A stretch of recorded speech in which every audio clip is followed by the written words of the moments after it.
said the radio do fear the beer and the radio is Christmas and then so I won't quite radio chain and we now can do that and they fear that and they is rather at the Maya Chief women Pretty Heavy Ministry as a fanawati and kind as a phenomenal and the woman of truth said the radio do fear the beer on me and so then some croggia and for beer and a bread phone and also rather than a map babium so the said the fire and swam my tearful hallelujah and it's a best a tearful so maybe I will be a tribute of Fiji and not for near be I catch and say rather mana sabe you nene assembly back where we know obey and also be near ube catch from not their children mamma radia hini hallelujah Yevema Dickness Vivian Avonpai ever try a vampire there was say in a jifu so when you number don't get zero rodia kamiano pensu there was so the dana daudi baby and pensu yes so susi yampe yes so much no don't get so ma go to me na meshe den dream and now so musi sorry than we with native say right will be sorry than piano rade or do how near manibia manisha yes so se proud ye head your baba for yes work as a piara metie for the munshra with Jesus Christ demo the ohia oje na nkwaje bia rade yes so se man sanka no pay with Jesus demo afemo ho mo se ni pa so mpomu hu pa the good we se ni pentie rade as mudin Jesus nti yesi ano kwa with Jesus Christ demo on konkro baba ye watuma the we de munyam nyina ma enshran kan e we na rade Jesus Christ demo nti amen amen amen sharpa Adafonu Truth Heavy Ministry asafonawoti enke said ye din kan aka no asafonu mba ya to ye the woman of truth in Erade nam ye so de nsem ebro ye de Erade mu nchia emma ye tiefo nyina Erade mu nchia soma Truth Heavy Ministry asafonu ni pa nyina hallelujah amen Medianis of Mameda na mbitipe me wo menua Dickness Vivian Edu ewa ha Dickness Juliet Frempong Dickness Deborah Amwa ewo Dicken Emmanuel Boache Safo Boache and a Dicken Theophilus and also ewo yentem ha eno nyam ka Erade din pa amen adafonom ene dwumadie se de din kan ka se frewunua na ka che ne se ontie san se Erade mana babio ene Erade be fire so last week ye be ye share makeups facial makeups nene Erade fire so am ye hu the effect a ewo makeups nim facial makeups so bi ye makeups na isu sanso bone a e de be bre no emprempre ani akire asem eno na Erade be nam ne maso na odi adum etiefo nyina hallelujah amen na yenche hono ye be hwe Erade asem wo Genesis chapter 1 verse 31 Mose ngoma edikan ti ba akonyi mu aduasa ba akọ no Nyankopon hu de oye nyina na hwe eye papa na de san na de achi Pacho says Timobi Mose ngoma edikan ti ba akọ ki mu aduasa ba akọ no Nyankopon hu de oye nyina na hwe eye papa na de san na de achi da etoso nsia na hallelujah amen kan chosa no se Onyankopon hu ne oye nyina na hwe eye papa eya ye Erade na me so de nsem ba ye tai koti sa quotation we pa esan se wuntumi nka asem bia wonfa ahyase enka ho tumi uyi free mu a enye yiye said ye awiye wo hono sa na ahyase de dikan ba nsa na awiye aba Onyankopon aboni pa nyina se ne suba nso se ne seso ana obo niema e wo wiase nyina awiye no ode atai to se eniema wabo nyina wonu na ni su ne nimdie mu no ohunu se eye papa anu ntina se wodasani wo ye Erade ade ni bi wo de bi e ka ho wo ye bibi e fa Erade ade obo na wanya no wo Erade kwan su a wo be wie na de susan so boni abro nti ye be sere ye tiefo nyina se na asem ye be fa asem no ye de asem na tu anamo na se Kristo die no nyam hallelujah amen na je yen Hosea 4 verse 6 and 7 Odifo Hosea mama tinsia Pacho 4 tinai tichemu nsia ene nso Odifo Hosea mama tinai imunsia ene enso Odifo Hosea mama tinai imunsia ene enso nimdi a mema nimti enienti obetwa wona ebu na wonso wapo nimdi enti mapo se enime sofo na ore free Onyankopon renti menso mi re be free wo ma wore koso dare no na okoso ye me bone wona nim onyam no medano na hohora Erade hu ye mobo. Adafo ye hwe the effect of facial makeups. So bone a ewo makeups emu. Bible si nimdi a memman ni nti no betwa wonaku. Ade bi wo makeups mu anasa de bi wo wiase a obonefo fa so di wia emma titiriw. Nanso enam se yempemu nimdi enti no abribia nam so mo obonefo ne twen ese ya brabo. Anka me nua ba wo de abibi saa keka wanem no. Ka edi nkan ka wo hwehwemu hunu emu nimdi ewom ansa na wo de beka wo dipadua no. Nanso we de yenye nipa me dwene na ni so ade ye ne fe no nko na wahwe na akwako akode akoka no yesere Erade Yesu Kristo se onhunu ema nyina mobo amen na mo ayen no me mpa no Erade mu nimdie ni yenya nimdie na eno ba boa yen na Erade entwa yen na dabi no Erade amaye ni ma nwu ase ana ne ye ni monyam ahohora Erade hu yambo amen me kai se Erade ye aduma yesua makeups no ana nimdie a ema bebre eni wo makeups ne ho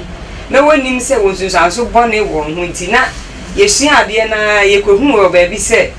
ya tworo se se oba bi sore na se wanye makeups na eti se wanu aduane na wanfa nchina ntum tom si is like a food without salt so trust some no aka che yensenka yen ni wiase enchine e de ma wiase senchene ne yira ne da nka yemfa nya hwe bi ade si hwe gu fu mani patietia so nanso ena de makeups mum na enam se nipa enhwehwe Erade mu nimdie na afiyama ye ho kwan na obonefo de ye de opainti no makeups a edi susanso bone ebebre facial makeups edi susanso bone ebebre ye nipadua no ye kra ye honhom no eno mum na obonsama da ne nipa adwene amana akoka se wo pie ye oba na osiesie ho na wo pie a na wanye makeups a eti sa de wanu aduane no wanfa entina ntu na isa uye tasteless Erade hu ye mobo amen no mo ayen ne animra ye ho so na bra ye besua ade si ye bie ya som ne ya dwene ne yakoma mu de tie ensem na ye be hu sensem a obonefo ne nam krofo bi so atwatwe ne ya ye atoro ne da da asem a atwi nipa de wona ko sayi mu a se asase su ubehuna mane na wie ye to so Erade sa de wakotu gem Erade hu ye mobo amen yabako yansam no so yehwe the effect of facial makeups we adisua mu no yedwini bibi huhu say the ugly truth about makeups binim se wo nokra bi a tan a enka nokra de enko no ne Erade Yesu Kristo but enam say makeups ne nya de papa ntim omo nokra bi o makata so nipa nhwehwe yenim nipa bebre nim ade sa wo awo nyame mu nim die na sa wo prehwehwe a Erade bebie wani ama wo ye din ka ko ye Dickness Juliet ho Dickness yes ma'am ye hwe the effect of facial makeups na yesu ade ye hu bibi sa se o makata ne ma bi so a wo miye ye na Erade adom sisi ade na me mobro hu so abia kire ni sa no kure na e fa makeups ho a epra man e bi ne die. Praise the Lord. Hallelujah. Hallelujah. Amen. The Erade asibebri enenso waboa yen wadom yen na wakan hu bebri. Hallelujah. Amen. Mpacho ade ba ko a ye kan Erade asem Hosea 4:6 no. O say nimdi a me man ni enti na obesei wo. Se eto na bi na se adesua mu no ye hu sa ne ma we ya na me won say nti omo ye no den omo ye fa ho because abra Erade boy na omai ni munim de bebre no empo edro kra na obenoma wo hwe se wo bekenkan ho ebi wo kwa doctor bi ka ma prescription nom no de bia prensa o che oni nyina but se Erade ya wado na oma onim de a utimi kenkan ho a me kai se na nsen bi edro bi se o kenkan ho a e ma wo hu se endi kosua endi milk abra onu medro no nyesa ebe ma edro na ye ineffective e medro ni ntimi nya adwuma wo onipadwam sa ne ma ni nyina wo honom sa so na makeup esan se enye natural enya ade anyankopon na yeye na nipa na de ni nyansa keka ne ma bia bom nti no ne ma na nipa keka bom ni nyina so bia wo ne sunsuaso anope ye na me kan ade bi wo se say no I say time bia you should be selfie ready. And he say picture na go for chicho mo de o phone where kuta na wa wo twa ho no. You should be selfie ready. Say na be ya obenya post e de akọ Facebook me Instagram. Enti social media e ba ye ntina obi ye makeup dey twa picture fefefe o. Osusu say efe. Nti o say essence an humanity you should be selfie ready. Nti ama say no e man ye makeup pa but o say oh ye no it comes at a price. Oh yeah no it comes with a cost. E bo bi wo hono ma ubetua. Into the ugly truth na ye hu ya na ye won wa e bro ya dwen enti ase say so these truths are there and people are not searching. No crazy wo hono but nkofo nhwehwem na emu na erade ma ye ko hu say on say to say lipstick ni omone ma na omode ka makeup no sa de na be ma no etimi agina ma no wax no example pan e betimi dia ma to say candle anane perfect example sa de ne fe no wax na enumu no say sa ne ma ni nyina bi wo ne ma na nkofo de ye makeup ne ho lipstick no eye hwan mascara ni sa ne ma ni nyina sa ne ma ni nyina bi wo ye ko hu chemical bi ko e fe no formaldehyde just a formaldehyde nimpo ne enka ye hia woni paduam ye hia eno didi ma na ekonya formalin omo ye nurse fonde mi gidi so omo nim sa ne mai de ye efunu ho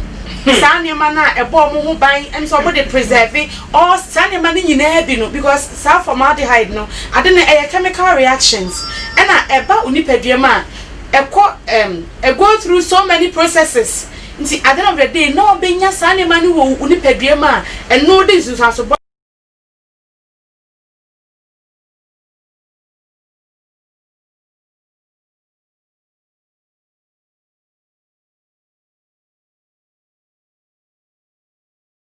no eba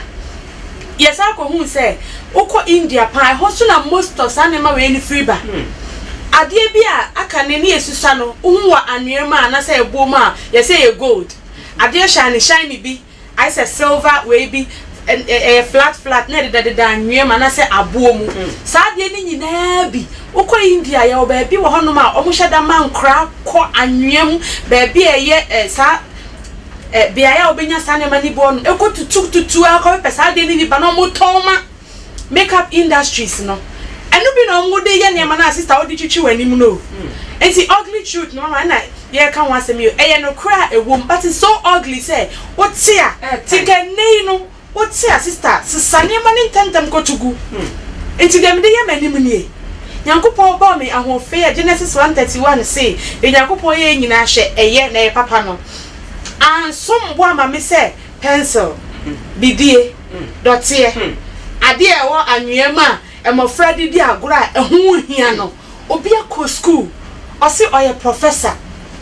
mama oye professor but erade boy say wa ma wati make nkan ye srew ma ye nkan sa ne ma we nyane ehunu ne atwe ho fi ho because ade bia ni wa erade de maye ya e di so bone maye da mama erade ade bomu nyina no she ntokun kitinkiti a ewo nipadua mu mpo no ye hu se eno mpo na ebo ama ohu na be bi o ya de nku esra wa etimi nya kwan rero nipadua mko ye o madwumo esa excrete sweat enfifire urea eno mu kwan esa ko hu se makeup ni hu ne ma ni nyina mpo urea urea e bi wom. So these are the ugly truth. Am I sakwa ko hu say insect crampo. There are certain insects omo chi omo dry omo ni nyina kan because of neme bia omo producing tea. Sanema na omo producing ni nyina so e poison e ma ni pedua na. Ni nyina kan neme na omo de makeup ne ho. Mama, ni nyina ka ho. O hwehwe ma your parabens ni ade nyina e chemical lead. Ni ade nyina e chemicals ma e sa we ni ma ye hia woni pedua nim. But ene be boama de omo ye letimi ayeye nti omo de bi gum ugly truth ba akoko ampo ni say say no kamia he say ukọ emrofo ni kom ha omo no omo de sa na medodo na abraye no ye say makeup industry no omo ni any regulation be a che say for product called FDA because makeup any food any drug FDA say your Food and Drugs Authority. Makeup in your food and your drugs. So they are not obliged. And yen shit kete ma omo and mafunu kromu honum say and forward in the brand and testing shit. Into they are free to add any chemicals they want. Omo akonya no chemical bi opebia once I be boane nko ade o akonya ni say ode be hihim. Last night you see ade no who say Europe you say omo ban 1300 chemicals there and say you use ya ban ba oko US omo ban 11 pe. Say any money 1300 e chese be brain po ho. Ntiade na ode wa ban 11. Sanko for do na so na sane ma nyina free hoba. Enti sister sheniema wodi ya ohu sheniema ekọ unipeduam ho na betete candle aya na ne de atare na no but we make up now we use no adia eye ne nseso ewom yeku entontoma eye kan opese emwani bi kwa ho bon pa but insect ni bi wo ho no ma ya dry o ma ye de o ma rura ne ma na wodi ya wanim e de ya wano no ho mascara de ode be fa wani enti mi gidi se enche be hwe effect no sani ma na ne masa effect ni nyina aba no. So these are the ugly truth.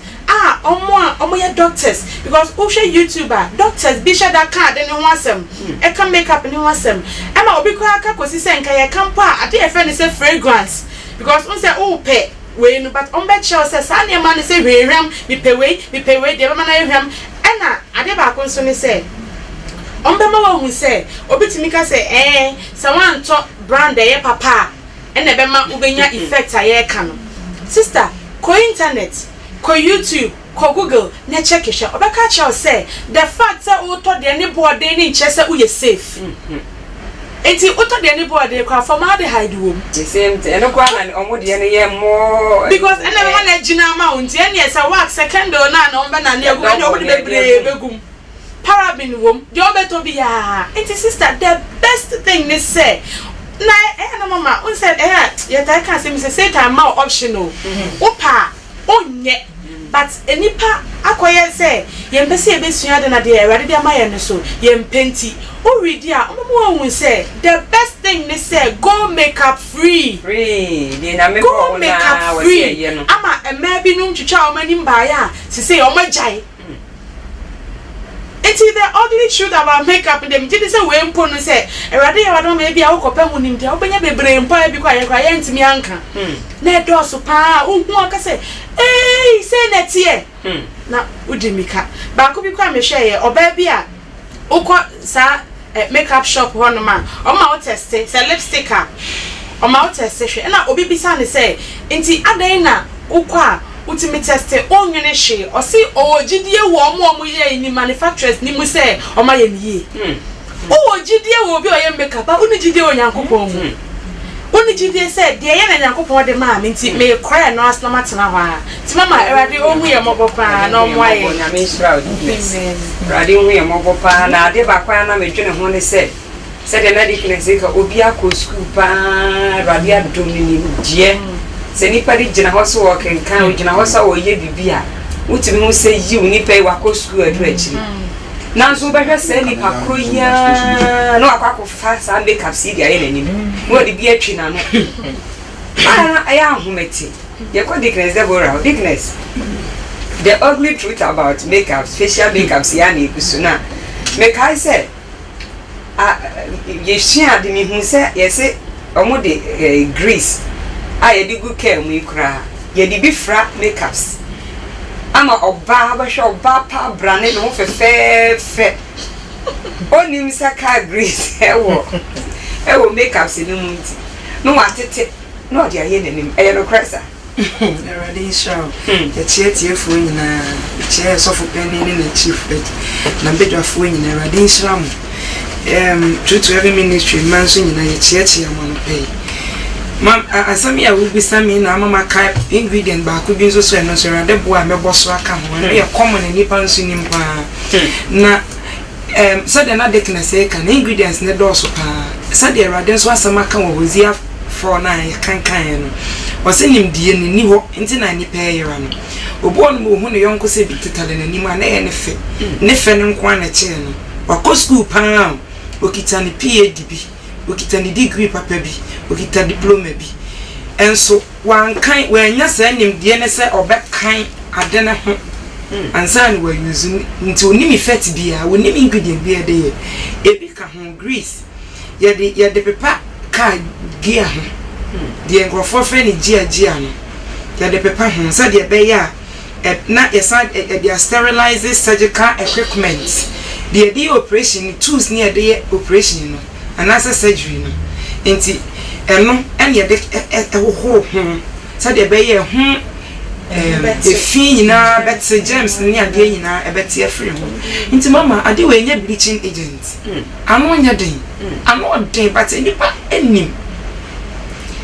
ano den ba kokora na me san hwe na eye common nipa nyina ye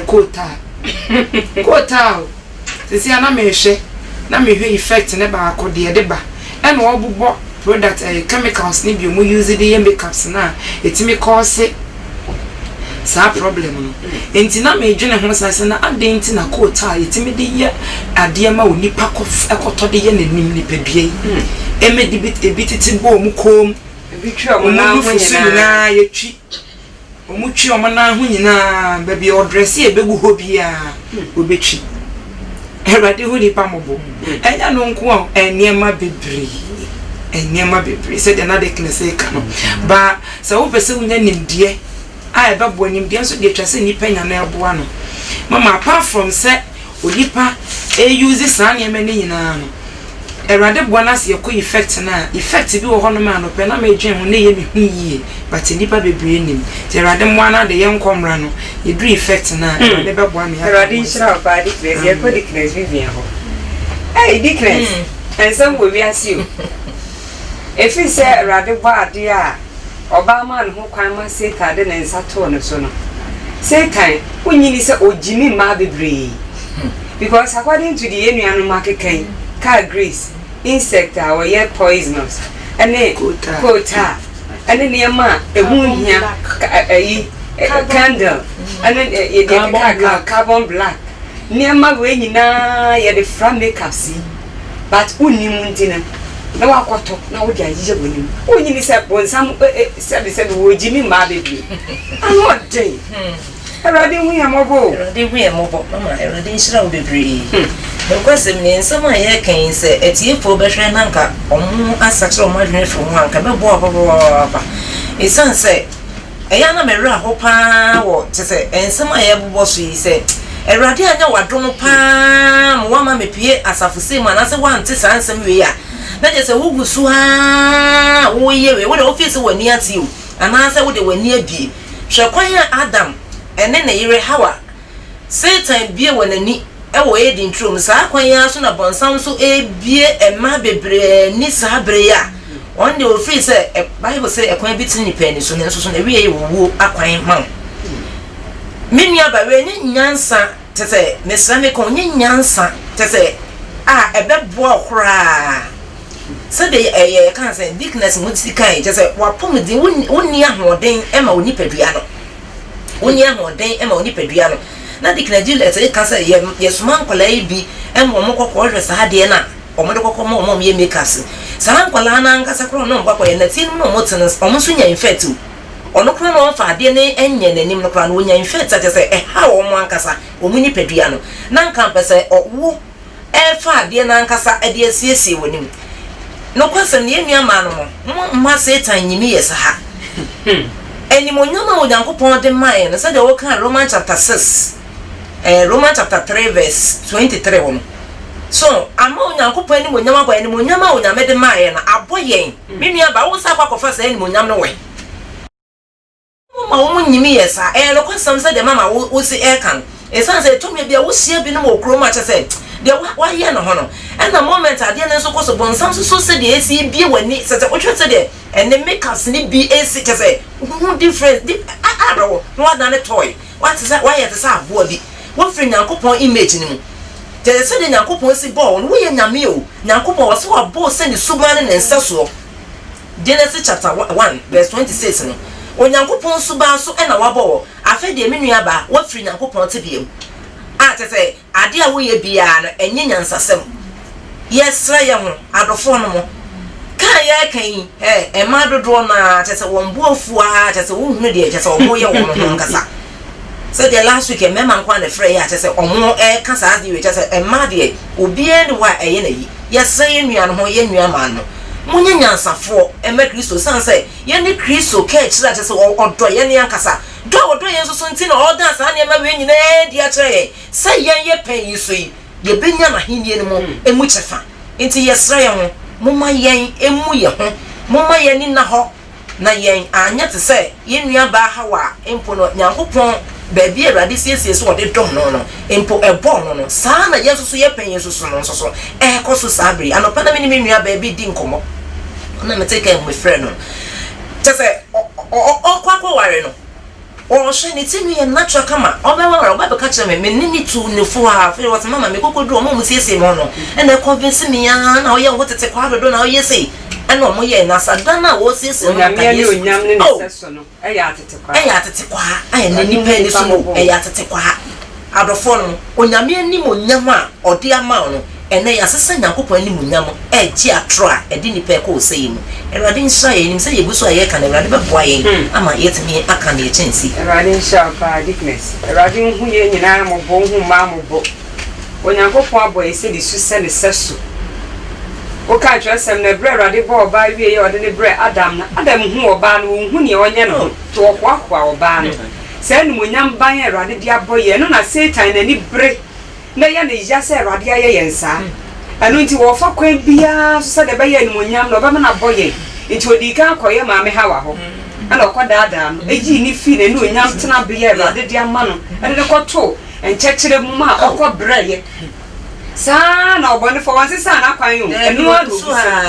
ana wo so wo fa makeups facial makeups so wo mu atiti jabidie wo mu atiti kotal car grease insect or your poisonous candle sa na ma we nyina na wo sa na emani na omde colors afra nti hu a why mascara we do we have for near to blue eyeliner what do not what to say colors why rainbow colors now they know and so we nim say Satan o fulim yesre nyina ye ho wako school wo nim die unko school kura nyame ama wadwene a wo hu ade pa yesre nyina ye ho uma ye ma ye ho kwan e ma Satan nya yensa ye hwehwe Awurade akiri kwan yi na Awurade mu aye no mie ya adwene ne yenti ase aniwa na me atwe ho ofisa ne ma we nyina ade ya ne se ko ba ye sa ade we nyina be wie no awie ye to no na Awurade apam do akoto seyi wa ma atara asase so sabi agimi ho ya de sa ne ma we nyina ya tantan ne ma no aye wo de wa hwe sa wo ba wa wo no da ku fi adwuma ba na aba na odi bidi aye ne ha wo de coat aye ne ha o de grease aye ne ha na akofa abo o de fantati akora keke na wa fantati na o de ahya na no e de na wo beka wo ye ba shiwa tiatia oba ne se de na wa ye ohun enso ma me sa de na ohun oba no ho a wo betia eno na Satan akova so na o de ka lesbia fra na wa polish na fe ana o de agu container mu na de akosi store ade a etan se no wasa ati usika no wasa akoto na wo de abeje wanim na de sunsan so bone e de afro yesere nyina ye ho yesere ye nua ba wutie ye se wunya bi na wunua bi ye bia tie na ka che no esanse enye se wi ye to no ebe ye adinyan de ama no yesere nyina ye ho na Awurade nim di odi ama ye no ye mfa no ne mfa nante ne ba boa ye ababo ya pomudin ho ban na we ye to no ba sa de yakọ heaven e ma Satan na ye ho kwan yo me ka se de di kan so ye nyina ye sua ya se product de ba bi e bi fi ba ye poase na dodo na e fi poase ba na u use no na wo kwa akose poase ma me wataba na oda sa de no wo kro ya wona mfam no wase wa brabo honhom fam zu wasa akose ade ko a wo nyo Nyankopon ne onyam ne su ban su bi ti yesre nyina ye Awurade mo aye amen nim se fi na ekọ Awurade ba ye maadom amen ye betwe ye ho afi facial makeup sa edition so bone ebre man ye betwe ye ho afi hallelujah amen ye ko decrease Juliet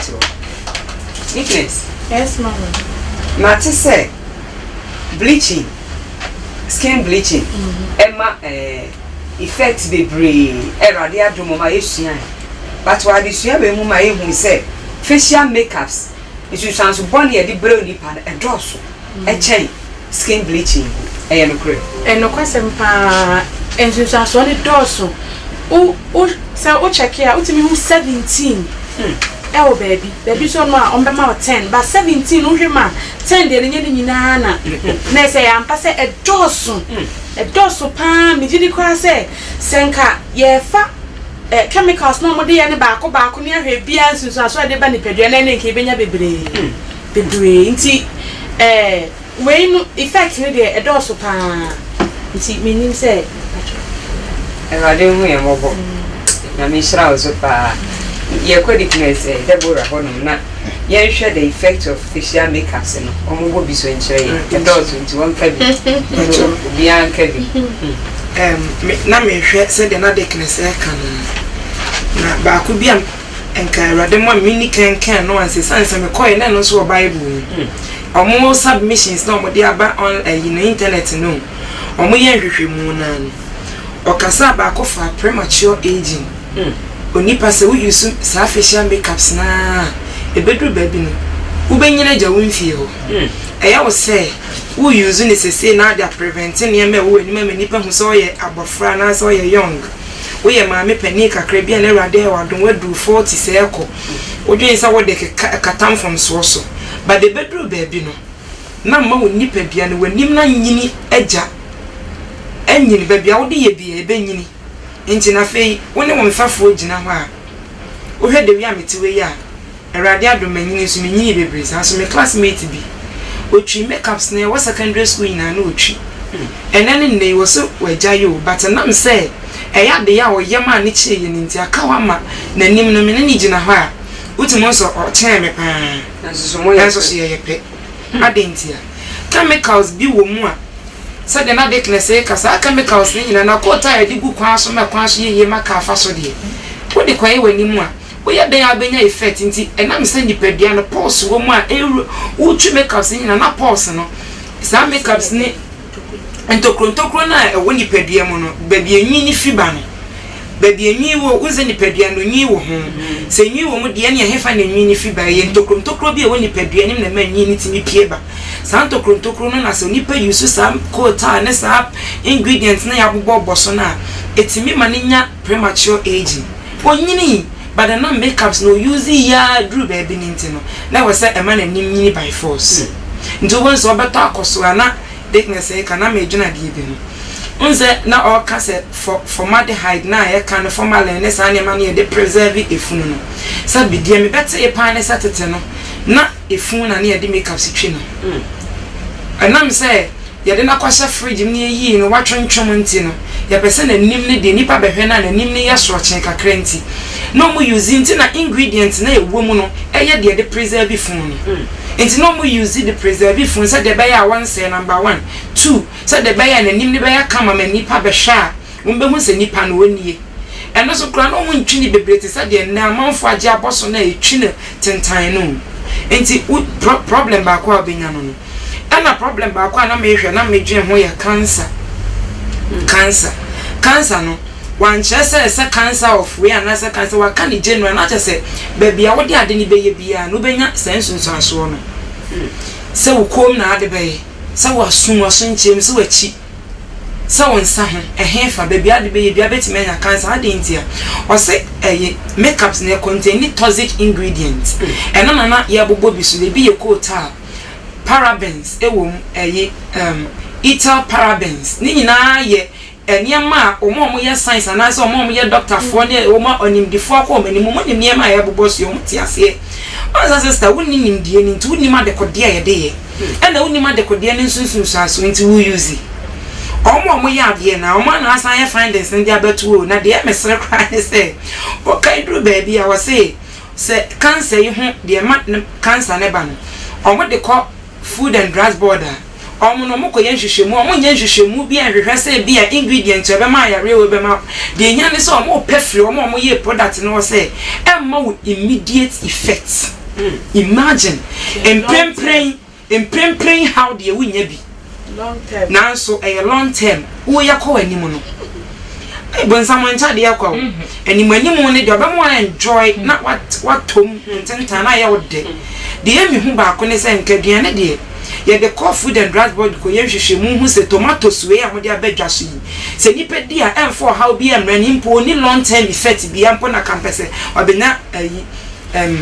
emprempren die nanso we mo de o se omo de kwa omo hwehwemu omo ye no omo nya hwehwemu nkoye baako even though omo ingredient bi e natural they say the not thickness e ka se aboa yin set hu nsuo ni adom behwe bo omo nya no omo ya concern do omo nya ne se omo nya proof afro mo ye product no say makeup si we ya ye pese nya proof free mo say nipa ni nya immediate effects na emu long term effects die erade hu ya mobo baako na me hwe ho ye eye infections me kan we na adofo ngi ato aso ama eye infections na all can osese we use eyeliner ne eyelashes unse onipa enyi bi wo wani ase sei wani ase e protectie ni ne de woso ni nyina akabom na protectie ni nti se ade bi ba na se ba be toy ni ne so na se ba be hame wani na eno na erade adomode aboye ho ban o ma ye kata ye ni ebo se ya na ni mienu no akova so ade ni ntimi ntoso na instead na to eni no wetimi ye free but say na akoba say enipa use eyeliners eyelashes artificial ones omo use omo ni asete no kraaye enyi bi omo de hwe ni nyina ho enti the more o use sa de no de hwe na enyi foforo artificial hwe na ni ase no no we use eyeliners ne pencils ne ekeka ho no na ade no ewikin natural one na rade de amaye na ni ase de na ni ase de no na wo wikin no gradually te bedru baby no entimi mfu biem ntia de beba ne se ubenya start anya irritations ana se ebekeka ho ana se ya wo ya na wo posa na se ya ohene utiti ana ya wo de obi kura timi fi ne ni ase ni se no odwi ni nyina ya problem a ubenya edidimu na fe ama ekwan bia ma bacteria na fe wo ho na anya infection wo ho na wo de wani na sha se sa ko hospital me babo life na mako huna mani ese we are life in your life e death erade hu nipa mobo hu ya mobo ampa mi sha pa di ye kwa dickness bi me dickness won somewhere erade nam dickness de bora so eken unyi ni se bedi be se 10 years e benya di frafro bebro mo ye ma wi ase erade nsira e no kre isan se sa de we chemicals omo ebubu mu no a che se nwanwa yi ena onyankopon so enyansapo akwa dickness e ka se nyina che se wo de hwe sa ni tetewi utu ba ko se ya memeni so de minhu ne se ahodin bia wo mu but ekwan enyankopon afaso na waye edi a protect eni no sa ade bi kura ba bebo mani so atonso wana na akova eni no wani kosua no a che se nyankopon adwene che se de David se erade me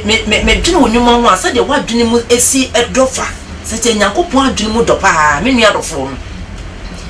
ye tena se na ye dwene ho a ye ntimi nnoro ho ba bia o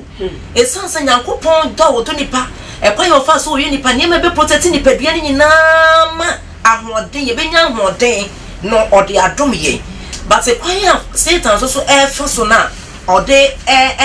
twi ye free nyankopon apom dia ke betimi dia kwa ye nim no o ti ye nkwaso a che sa de we nyina ti won kwaso me nua ba enti se wuti enyi afidie ni mfiri o wate bia na wonua no ba twa ye ho ahia na rade be boa won ama wote asem wi a betimi ha boa no ama na timi ye jani ne ya na rade age no a che se 10 years time ma ene wonam na o hwe posters e bo ha 34 28 30 years abro so 40 years e dia na ba ye nti a sa de we nyina ekoso e rade se me twa de pon ni na so na mato atene ne for enkwaso me nua ba ade nti na wonyae na rade emfemfi dodo ento na so na watimi edi wonai amen na sa do wewe a wo ye nti no na ta se o nche wiase emo akon de wo be cha kra no a mama yare wo ko hospital Tuesday ye call G na hwe ma me panyini pa na hwe de nanimu aye na wo de te ho no a me se ai rade hu nipa mobo enka onu kra na nka yetuma ba wa no fu na so no onu ma me panyi best 70 years me to na me years ma me onya 70 years na se wa kaka ni blue ankasa e na o de to wow just wa ya sa de na ma kana nyame de man no nipadua nyame de man no asesa afri Nyankopɔn se biem ohu ne nipadua na so artificial onye natural wapɔ no ho so entimi nua ba no ye sre ye ho ye tu ye ho fo Erade mo ye Erade ho ye mobɔ esanse se wa anhwe saa de we na Erade so na ni sand boy ye fo so be so na se asase so Erade ni sound Erade show titru mu amote Erade fie ene ye bom kokosa be de onim Kristo kra de ono de enye na mu nim Kristo a wo hwe bia so fama me bi na de wa ye wo kan kra no chese enya de ono no fa ho esanse boa no chese obo life for the kujina ku twa pictures e de akwa to Facebook se de mo kan me nua dofo enche na Erade Yesu Kristo aba Erade boy kokko se e be sa kire free e mbone ho o se bra na wonim no e na obu na ni go so but e breed ye o se ni panyina ni pa wo manyina se ye nsa kire free ho so nsa kire free ho o yi da bi esi ho ama obarima Yesu Kristo a wo de ba be bu wiase ni panyina te inte Erade tu for Erade boy kokko e na no pe Erade Yesu Kristo wo nshira Erade nshira pa duplex adafo no menani odom bro nene nkwaje da de maye sebra ye ti Erade asemia ye mpumi akoma yanka say enye hwe menu asof maame a wutie ye dickness meko pani a wutie ye yesra wo Erade Yesu Kristo din youth leader oba a wutie ye children's ministry leader wutie ye yesra wo Erade Yesu Kristo din manka say enye hwe na Kristo sum enye hwe enka ho trosem ye ntro ba bia say we di enye hwe enim yesra Bible say mu ni no ogu ne ma nyina ho akonta nti yesro ye pasa okra be ko sayim ti na Erade ena no pe won na asem enam ye so de brawi nti tie na ya asem no ye fo da be ye Israel de ama okra eno o Yesu Kristo din amen ye ko ye Deacon Juliet wo ye hwe the effect of facial makeups thickness e bi ne die Erade omhoye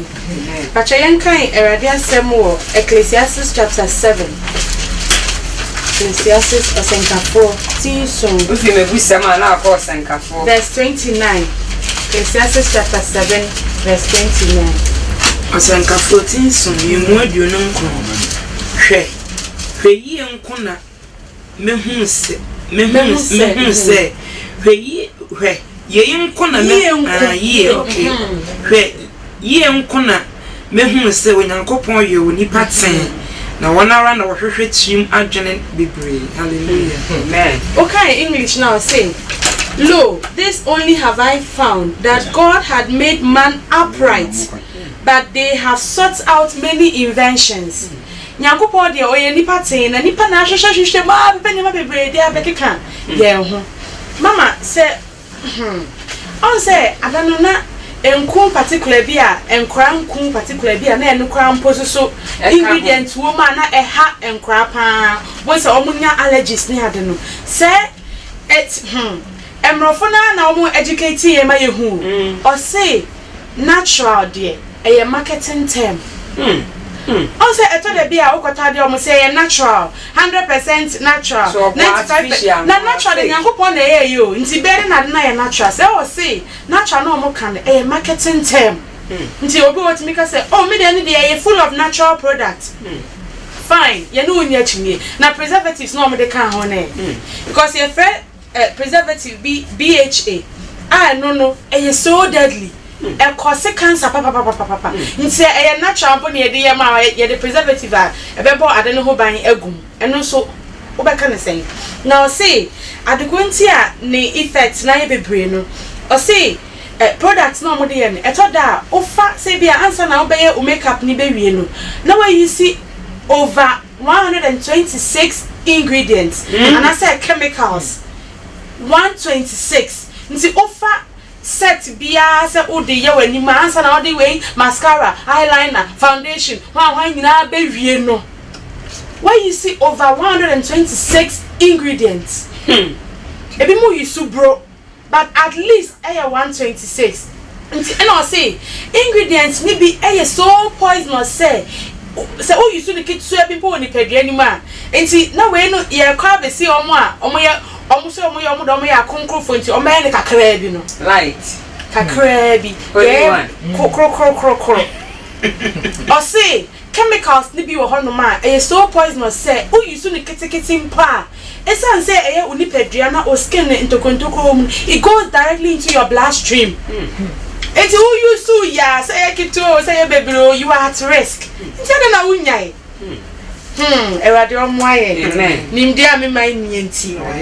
so sha o say to say in fact say offer foundation now omu use last na thickness erade na no so bobo na e contain heavy metals as some metals ye hia woni pedie ni akra de oni pa wo de da de ye ni pedie aye de da de ye hia woni pedie ya drugs si dan ye hia woni pedie ye hia woni pedie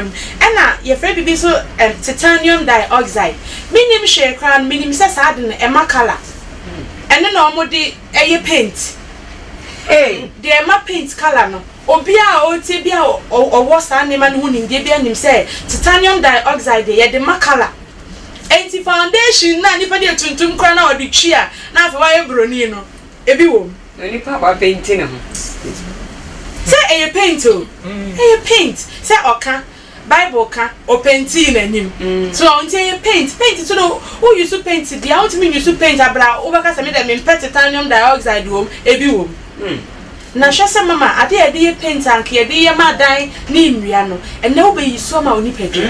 so imagine effect ni so boni a wo benya no say sa niema no e ma cancer pa cancer and I won't say esan say makeup no e dotie and all this last our name nti who sit down our name mama de yankopon ye no wakata so nti afa ntoko nkinkita na thickness e kanu nyina o be kata so say enframent mi mfam eno pa na ye the cause of yare bebra e fa makeup hono and na sa chemicals no mo de ye ni bi so esan say bleaching way because say ye di ebi